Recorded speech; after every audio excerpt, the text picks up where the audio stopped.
Vamos a ver si puedo compartir ahora. Ahora sí. Ya, ahora sí. Ya, buenas tardes, jóvenes. Vamos a continuar con lo que vimos anteriormente, que es geología estructural, que es parte importante de la geología y es importante que la conozcan como mineros metalúrgicos que son.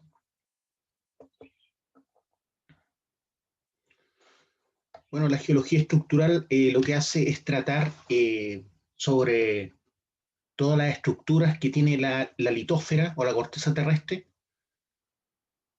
Una de ellas son, por ejemplo, las fallas, otra los mantos, otro los lacolitos, los batolitos, los diques, ¿ya? Todas esas son estructuras geológicas, ¿ya? Bueno, los volcanes también, pero hay cosas que ya hemos visto, como los volcanes, ya vimos lo que son las vetas, los mantos. Ahora vamos a hablar sobre estructuras que fueron formadas por magmas que enfriaron lentamente al interior de la corteza terrestre. Por ejemplo, tenemos una estructura llamada stock, que es un magma que enfrió lentamente bajo la corteza terrestre. Cuando tienen distancias menores, o superficies más bien dichos, menores a 100 kilómetros cuadrados, se denominan stock. Cuando los magmas son superiores a una superficie de 100 kilómetros cuadrados o más, hablamos de batolitos, ¿ya? Aquí tenemos una imagen que me muestra un batolito, que es la parte mayor, ¿cierto? Tenemos una stock también, que es una parte más pequeña, y tenemos otras estructuras como el lacolito que vemos ahí, el lopolito, un dique, un filomanto, ¿ya? Hay estructuras que son concordantes con los estratos y otras que son discordantes con los estratos. Por ejemplo, el lacolito, el lopolito, el filomanto, el mismo batolito, es concordante con los estratos, o sea, son paralelos, son estructuras paralelas a los estratos. En cambio, hay otras estructuras que son discordantes, como el dique. Todas estas estructuras fueron formadas por magma, pero cuando hablamos de ellas estamos hablando de estructuras que ya se enfriaron, ya no están con el magma fundido. Por lo tanto, son estructuras que tienen un cuerpo rocoso, ya todo esto es roca, el lacolito, todo esto es una formación rocosa de una roca intrusiva, obviamente, ¿cierto? De una roca que enfrió lentamente en la corteza terrestre. El magma enfrió lentamente formando una roca intrusiva, ¿ya? Lo mismo acá el stock, lo mismo el batolito, lo mismo el filón manto, lo mismo el dique y el lobolito. Son estructuras de que su origen fue el magma, pero hoy en día son rocosas, ¿ya? Y como enfriaron lentamente, están formados por rocas intrusivas o plutónicas, llamadas también rocas intrusivas o plutónicas, que ustedes ya saben. ¿Como cuáles? Como el granito, como la monzonita cuarcífera, como la diorita, como la andesita, como la tonalita. Por ejemplo, todo lo que es la parte costa de la quinta región, la región de Valparaíso en Chile, está formado por, o sea, la roca madre está formada por un batolito gigante, ¿ya? Un batolito que está ubicado en la costa de la quinta región de Valparaíso. Entonces, todos los suelos, la abundancia de arcilla, el tipo de arena en la playa tiene que ver con esa formación, ¿ya? Si bien aquí el batolito se ve que está muy bajo tierra, la formación inicial, cuando se formó el batolito estaba aquí bajo tierra, ¿cierto? Pero hoy en día ese batolito está prácticamente en la superficie de de la placa sudamericana. ¿Por qué? Porque la erosión lo ha dejado, la erosión más el pliegue tectónico, ¿cierto?, de la placa sudamericana, producto de el choque de placas, ¿cierto?, que está ocurriendo entre la placa de Nazca, ¿cierto?, y la placa sudamericana, hace que hoy en día el batolito esté prácticamente en la superficie. Por lo tanto, todo lo que es suelo, todo lo que la gente llama tierra, ¿cierto? Donde está la vegetación, donde nosotros hacemos nuestra vida, es producto, ¿cierto?, de la degradación de ese batolito. Pero si uno excava 1 o 2 metros, se va a encontrar con la roca madre, ¿ya? Que sería esa tonalita que es abundante en toda la quinta región costa, la tonalita, que es parte, ¿cierto?, de ese batolito, como les decía yo, que se formó originalmente bajo tierra. Hoy en día, entonces, voy a hacer un pequeño dibujo que ya lo había hecho. Esta es la placa sudamericana. Este batolito, ¿cierto? Formó todo, se formó bajo tierra, ¿cierto? Cerca de la costa.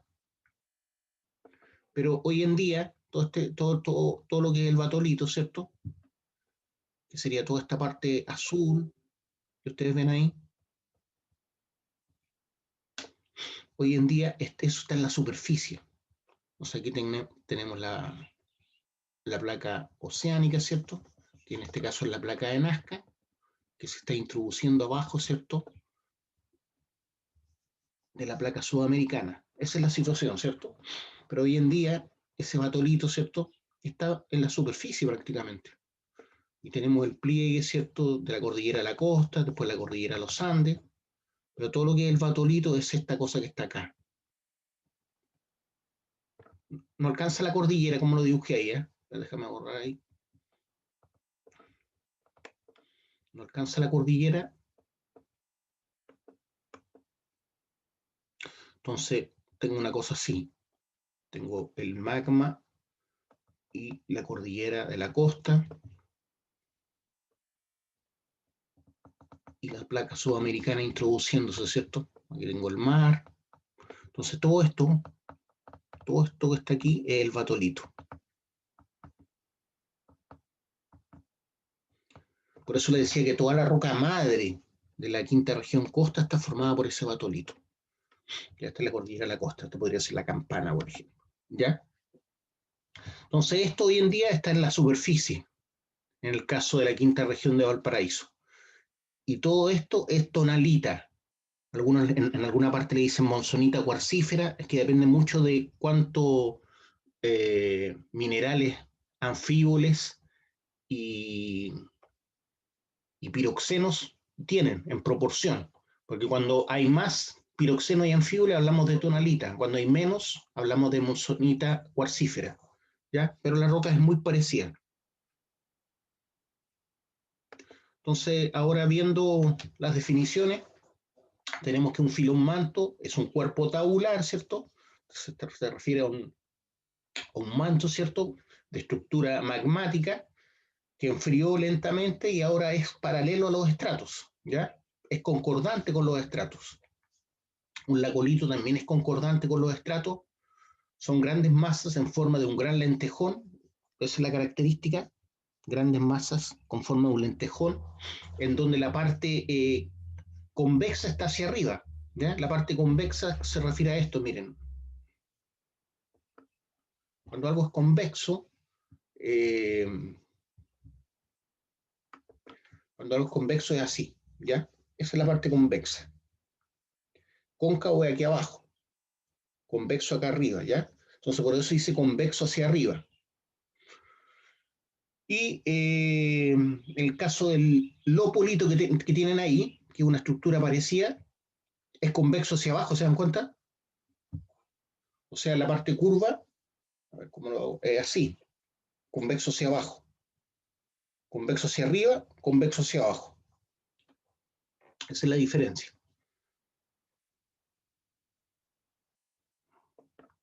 Entonces, lopolito son grandes masas de roca ígnea con forma de platillo, porque si se dan cuenta es convexa hacia abajo, o se podría decir también cóncava hacia arriba, ¿ya? Que es lo opuesto. Y el lacolito se puede decir convexo hacia arriba o cóncavo hacia abajo. El filón o dique, sí, no son lo mismo, pero en esta definición la muestran igual. Nosotros en Chile hablamos que los filones o las vetas son lo mismo. El filón y la veta es lo mismo. En el caso del dique se refiere a una estructura magmática, 100%. Por lo tanto, está formado por algún tipo de roca plutónica, ¿cierto? Como el granito, como la monzonita cuarcífera, como la diorita, como la tonalita. En cambio, el filón es una estructura, también es una estructura discordante. ¿Qué significa eso? Que corta, ¿cierto? Los estratos, esos son los estratos. Entonces, el dique los corta. Esta parte también se podría llamar dique, ¿ya? Porque corta, esta parte también la podemos llamar dique, a pesar de que aquí están mostrando que es una chimenea volcánica, ¿ya? Acuérdense que todo lo que estoy mostrando en rojo tiene formación magmática, pero estoy hablando de ellos como que ya están enfriados, ya son roca, ¿ya? Entonces hablamos de filón o beta cuando este magma, ¿cierto? Este magma al penetrar, ¿cierto? Al acercarse a la corteza terrestre sólida, eh, produce fracturas, ¿cierto? Porque está empujando con mucha presión. Esas fracturas después son rellenadas, ya sea con magma, cuando estamos hablando de un dique, o son rellenadas con soluciones hidrotermales, que son líquidos, ¿cierto? Que nacen producto de los gases que salen de estos magmas y al enfriarse se transforman en líquidos calientes que tienen iones metálicos, ya tienen una concentración importante de iones metálicos. Entonces, una beta corresponde a una estructura que fue rellenada, pero no con magma, sino fue rellenada con una solución hidrotermal, con iones metálicos. Eso sería una beta o filón. En cambio, el dique es una estructura que también se produjo una fractura originalmente y después fue rellenada esa fractura con magma, que enfrió lentamente formando una estructura sólida hoy en día que hablamos de dique. Esa es la diferencia entre filón y dique, ¿ya? Tienen la forma de murallas o paredes, ¿ya? Tienen una formación tabular. Las dimensiones de tales cuerpos son muy variables. Tenemos diques de 5 centímetros, de 2 centímetros, tenemos diques de 10, 20 centímetros de potencia. Entonces los diques y las vetas tienen potencia, acuérdense. También tienen manteo, tienen rumbo, ¿ya? Los mineros, dice, suelen llamarlos como caballo de piedra. Por lo menos acá en Chile no se llaman así, pero en alguna parte le dicen caballo de piedra. Hay muchos términos que tienden a variar de un país a otro, ¿ya? Así que ojo con eso. Batolitos son masas gigantescas de rocas ígneas mayores en superficie a 100 kilómetros cuadrados. Los stocks son superficies similares a los batolitos, pero son estructuras menores, por lo tanto tienen una superficie menor a 100 kilómetros cuadrados. Cuellos volcánicos. Al terminar el volcán su actividad y extinguirse, la columna de magma se enfría, ¿cierto? Y se forma una masa de roca ígnea que recibe el nombre de cuello volcánico. Ya esto sería un cuello volcánico o una chimenea volcánica enfriada, y acá tengo un cuello volcánico de un volcán extinto, mucho más antiguo, ¿cierto? Que ya incluso fue erosionado todo lo que es el sedimento piroclástico, ¿cierto? Que se forma, que le da la característica de cono a un volcán, todo eso ya salió por la erosión fluvial seguramente que hubo en algún momento. Y ahora está formando solamente esa columna, ¿cierto? De roca magmática, columna de roca magmática. Generalmente son de basalto, ¿ya? Esas columnas de roca magmática. ¿Me van siguiendo? ¿Alguna pregunta que quieran hacerme?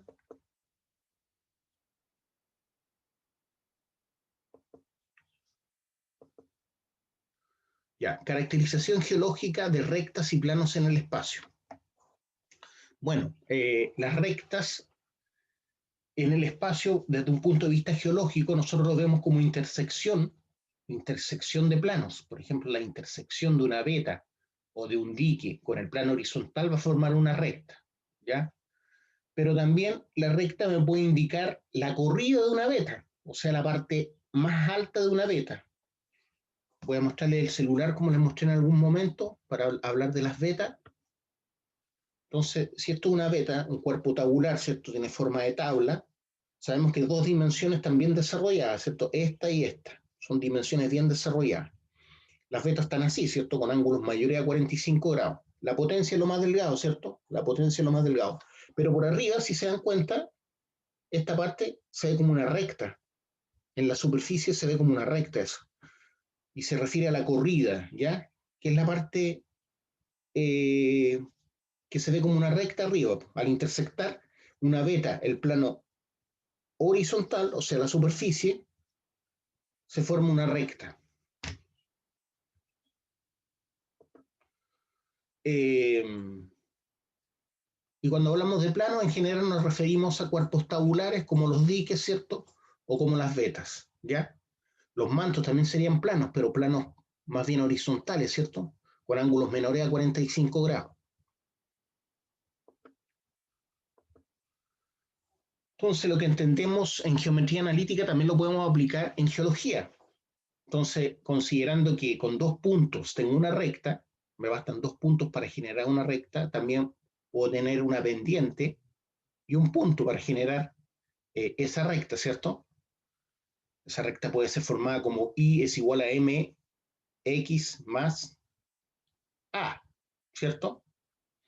Entonces, ya sea un punto o una pendiente o 2 puntos me generan una recta. En geología hablamos de rumbo, hablamos de buzamiento. El buzamiento tiene que ver con la pendiente, porque es el ángulo de buzamiento o el ángulo de manteo. Y el rumbo es el ángulo que tiene una veta o un dique respecto del norte. El rumbo entonces de una veta o el rumbo de un dique va a ser el ángulo respecto del norte, el ángulo respecto del norte, la dirección respecto del norte de esa veta o de ese dique. También tenemos lo que se llama dip y el dip dir, ¿ya? Al dip le llaman manteo, al dip le llaman manteo y al dip dir viene a ser hacia donde cae la veta, ¿ya? Ahora lo vamos a ir viendo. Entonces ahí tenemos una recta, que es la recta roja, que es la recta real, ¿cierto? Que está en el espacio. Y esa recta se proyecta, si ustedes ven, en el plano horizontal, formando otra recta que es la recta verde. Entonces cuando yo proyecto la corrida de una veta, que se forma una recta, ¿cierto? La corrida. Esa corrida en el plano horizontal es una recta paralela al plano horizontal, por lo tanto, con la corrida de una veta, yo puedo obtener su rumbo. Entonces, el rumbo tiene que ver con la dirección que tiene la veta respecto del norte. Si el norte está hacia allá, por ejemplo, supongamos que ahí está el norte. Entonces, yo proyecto ese norte hasta intersectar la recta verde. ¿Ya? Se supone que esto yo lo estoy viendo en un plano. Entonces, hay un ángulo acá, ¿se dan cuenta? Un ángulo medido en el plano, ojo con eso. Entonces ese ángulo le vamos a llamar alfa en este caso. Entonces el rumbo de esa recta, es el siguiente. El rumbo va a ser norte, alfa grados, hacia donde giró, hacia donde está la recta, hacia el este. ¿Por qué? Porque siempre a la derecha del norte está el este. Y a la izquierda del norte está el oeste. En este caso, el rumbo de esa recta verde es norte, voy a suponer que tiene 60 grados, ¿ya? Esa recta voy a suponer que tiene 60 grados, entonces sería el rumbo norte 60 grados o norte 60 grados este. A veces pueden ser norte 59 grados, 2 minutos, 6 segundos este. Acuérdense que también se puede medir así. Así es más exacto, ¿cierto? Entonces, cuando nos vemos en la realidad, los ángulos no son exactos, como lo estoy diciendo yo ahora, 60 grados.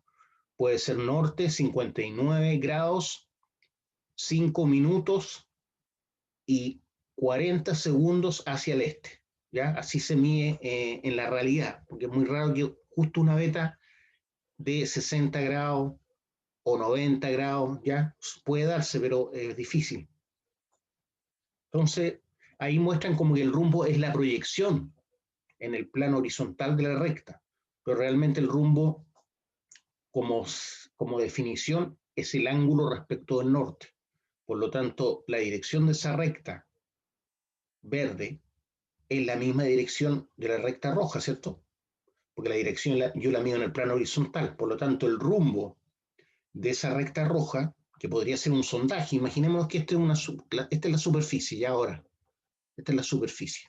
Y aquí yo con una máquina perforadora, ¿cierto? Aquí con una máquina perforadora yo hice un sondaje.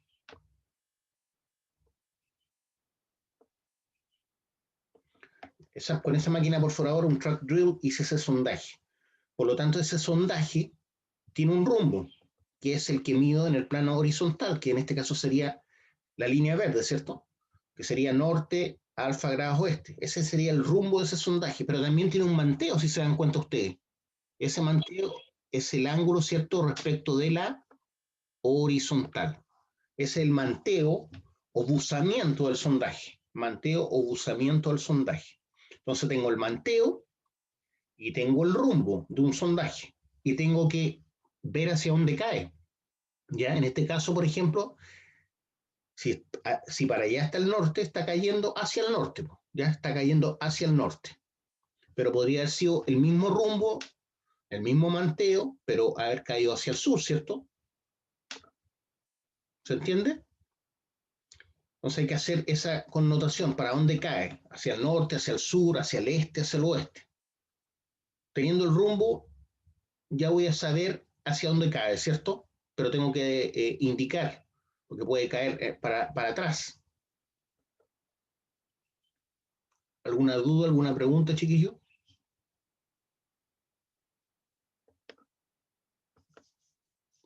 Rumbo o buzamiento.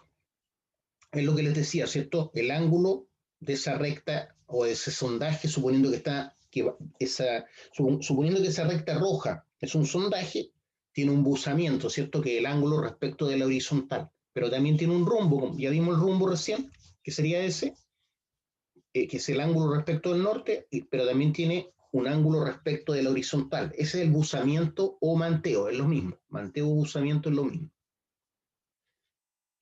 También en geometría analítica podemos definir un plano con 3 puntos, ¿cierto? O una recta y un punto, también me definen un plano. Entonces, para nosotros definir un plano en geología necesitamos su rumbo y su manteo, ¿ya? Su rumbo y su manteo, como vimos recién. Y también tenemos el dip, que vendría siendo el manteo, y el dip dir hacia dónde cae. Entonces, el dip es el manteo y el dip dir es hacia dónde cae, hacia el norte, hacia el sur. Ahí tengo un plano, ¿cierto?, que puede representar una veta o un dique, y ese plano obviamente corta el plano horizontal. Hay infinitos planos horizontales, ¿cierto? Por lo tanto, siempre va a cortar el plano horizontal una veta. Hay infinitos planos horizontales que son todos paralelos. Podríamos suponer que ese plano horizontal amarillo es la superficie, ¿cierto? Y esta parte obviamente ya no se encuentra, fue erosionada, fue desgastada. Entonces esta parte de la veta es la corrida. Esta parte de la veta es la corrida. Suponiendo que nada de esto existe, esta parte de la veta es la corrida. Entonces yo con la corrida mido el rumbo, ¿cierto? O con la intersección de la veta con el plano horizontal puedo medir el rumbo de la veta. Entonces al tener este dibujo en 3D, yo tengo el rumbo de la veta o del plano y tengo además el manteo. El manteo ya sabemos que es el ángulo respecto de la horizontal. Entonces el manteo vendría siendo ¿qué cosa? Ese ángulo que está ahí, ¿cierto?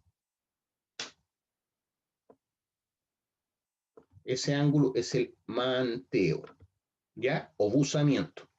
¿Y hacia dónde cae el plano? Hacia acá, ¿por cierto? No está cayendo hacia atrás, está cayendo hacia acá. Entonces, si este es el norte, cae hacia el norte, no hacia el sur. Esa es la idea del dip dir. Voy a borrar ahora.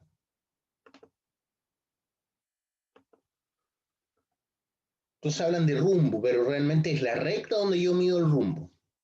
Entonces esa recta es la que me permite medir el rumbo, que es la que se conforma con la intersección del plano, y ese plano puede ser una veta o un dique que está cortando, ¿cierto? Que está intersectando el plano horizontal, que viene a ser mi suelo, ¿cierto? Mi suelo.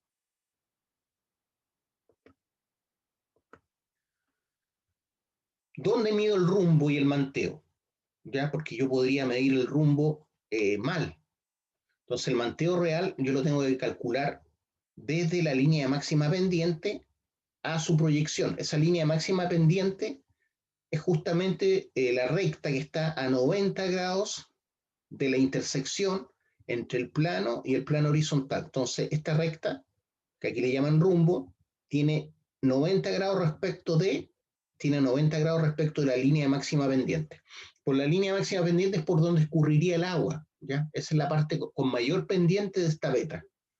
Se podría llamar así también. Es la parte con mayor pendiente de la recta. Hay infinitas líneas de máxima pendiente. Pues. Todas esas rectas que son paralelas a esta son líneas de máxima pendiente. Ahí le pusieron en el centro, pero esa recta podría estar dibujada acá también, ¿ya? Esa recta podría estar dibujada acá, siempre paralela a esta otra, ¿ya? Y tiene un ángulo de 90 grados respecto de la recta donde medimos el rumbo, que es el rumbo de la beta. Esa recta, si se dan cuenta, es paralela a la corrida, ¿se dan cuenta? Esa recta que está ahí es paralela a la corrida, acuérdense que la corrida se mide por arriba. Entonces el manteo real, el manteo verdadero, va a ser el ángulo, ¿cierto?, que conforma la línea de máxima pendiente y su proyección en el plano horizontal. Esa raya que está ahí es la proyección de la línea máxima pendiente en el plano horizontal. Entonces ese es el ángulo que debo medir para conocer el manteo real. Ahí hay otra recta ahora. La línea segmentada verde, que no se nota mucho, que está ahí atrás, no es la línea máxima pendiente. Por lo tanto, si yo mido el rumbo ahí, me voy a equivocar, ¿ya? Imaginemos que yo no estoy viendo bien la beta y creo que esa es la línea máxima pendiente. Pero no es, pues, ustedes ya saben que no es. Por ahí no va a correr el agua, va a correr ahí, o en cualquier recta paralela a esa, y no hasta que está acá. Por lo tanto, si yo mido el rumbo entre esa recta segmentada verde y su proyección en el plano horizontal, voy a medir un manteo falso, un manteo aparente, ¿ya? Eso es el manteo aparente o manteo falso. Dirección de inclinación de un plano en cualquier dirección diferente del de la línea de máxima pendiente, ¿ya?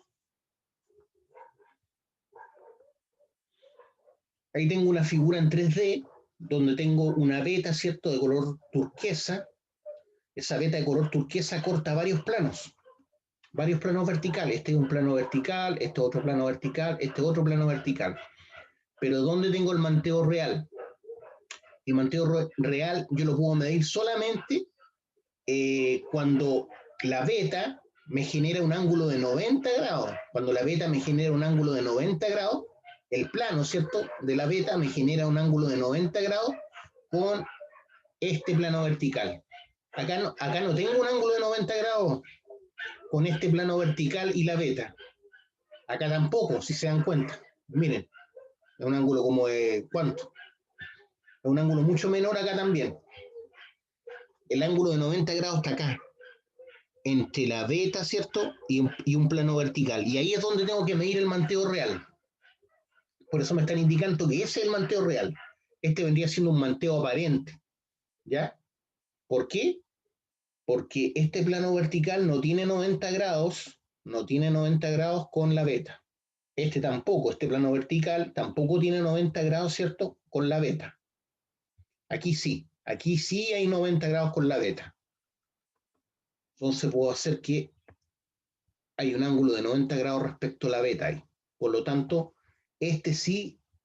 aquí sí puedo medir el manteo real, el ángulo de la beta respecto de la horizontal, el ángulo de la beta respecto de la horizontal.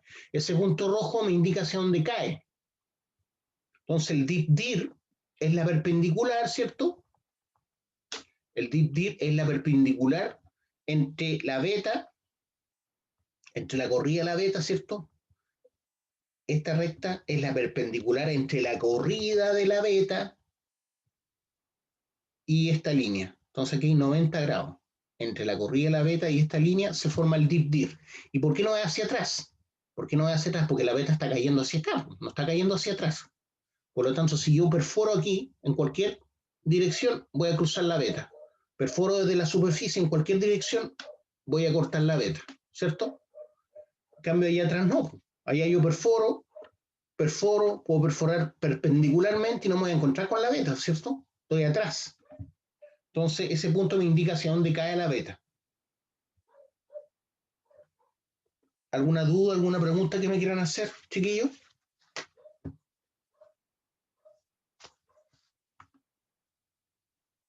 Entonces, estamos repasando lo que vimos en la clase anterior. Ahí tenemos lo que le decía el dip y el dip dir. El dip viene siendo el manteo, ¿cierto? El ángulo respecto a la horizontal. Por lo tanto, el dip en este caso sería este ángulo. Ese es el dip, ¿cierto? Porque estamos hablando del manteo real. Por lo tanto, el dip es el manteo real. Y la dip direction, como dice ahí, viene a ser la proyección de la línea máxima pendiente en el plano horizontal. La proyección de la línea máxima pendiente en el plano horizontal me conforman la dip direction, ¿ya? Que es hacia donde cae la beta, ¿cierto? Suponiendo que es hacia donde cae la beta. No sé si me entienden. Igual aquí este dibujo es raro, ¿eh? ¿Por qué? Porque si yo tengo la superficie acá, yo no hice este PowerPoint ya. Entonces, si yo tengo la superficie ahí, hacia donde cae la beta realmente hacia atrás, ¿ya? Por eso le decía que es raro. Entonces aquí el deep direction debiera ser hacia allá, hacia atrás. ¿Por qué? Porque si yo perforo en cualquier parte acá, voy a llegar a la beta, desde la superficie. Entonces la deep direction debiera ser esa. Porque es la proyección de la línea máxima pendiente, ¿cierto? En el plano horizontal. Pero aquí la dibujan hacia acá, seguramente porque la línea máxima pendiente está ahí y al proyectarse queda acá. Y si uno se da cuenta, realmente el plano o la beta está cayendo hacia allá. Está cayendo hacia allá. Porque aquí yo perforo y voy a intersectar la beta. En cambio, si perforo acá, yo no voy a intersectar la beta. A donde perfore no la voy a intersectar. ¿Ya? Hago esa salvedad.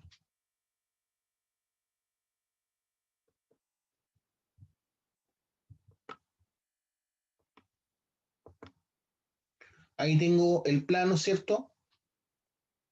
Aquí sí está bien dibujada el deep direction. ¿Ya?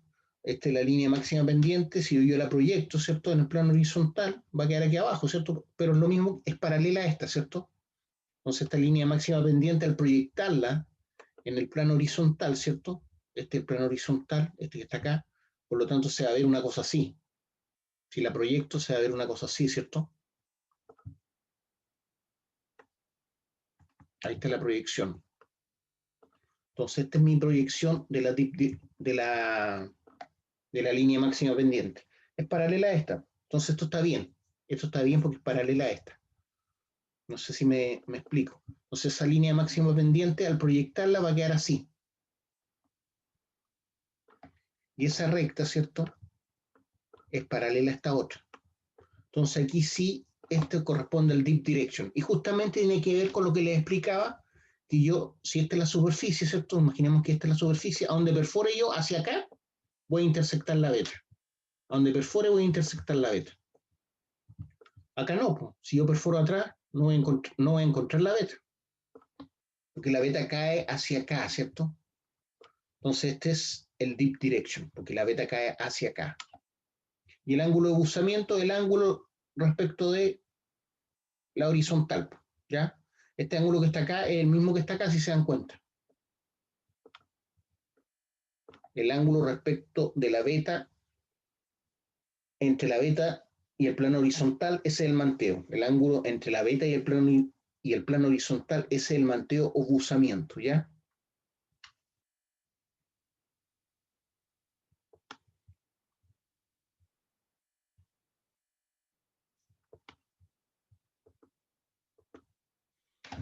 Hay otro ángulo que se llama raque o rake, es el ángulo que forma cualquier recta que está contenido en el plano, ¿ya? El ángulo que forma cualquier recta que está contenida en el plano con la recta donde yo mido su rumbo.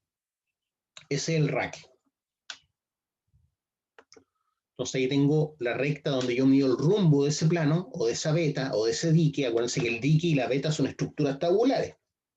Por lo tanto, yo les puedo medir el rumbo, ¿cierto? Entonces ahí está la recta roja, ¿cierto?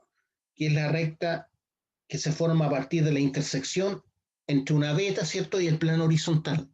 En esa recta es donde yo mido el rumbo. Por lo tanto, el raque va a ser el ángulo entre cualquier recta que está contenida en el plano y esa recta roja, ¿ya?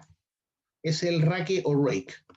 Ahí tengo una recta cualquiera que está contenida en el plano. Hay infinitas rectas que están contenidas en el plano, ¿ya? Entonces, cuando una recta cualquiera que está contenida en el plano, yo le mido el ángulo respecto de esta recta que le llaman rumbo, pero que ya les expliqué que no es el rumbo, ¿cierto? Es donde yo mido el rumbo, es el raque, ¿ya? Entonces, el ángulo que forma una recta que está contenida en el plano con la recta donde yo mido su rumbo, ese es el raque, ¿ya?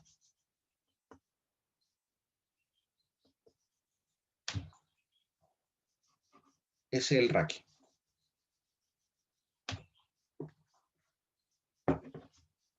Como tenemos hartas horas de clase, 3 horas, voy a parar un ratito ahora y nos juntamos más ratito, ¿ya? Otro rato. Voy ¿Qué hora, a... profe? Como en 25 minutos más. Entonces, si son, les digo la hora que yo tengo, son un cuarto para las 3 según mi reloj. Un cuarto para las 3. Entonces nos juntaríamos como a las 3 un cuarto. ¿Ya? Ya, profe. A las 3 un cuarto seguimos con la clase. Nos estamos viendo a las 3 un cuarto entonces. Chao. Ya, profe. Chao. En el mismo link. Ya, ok.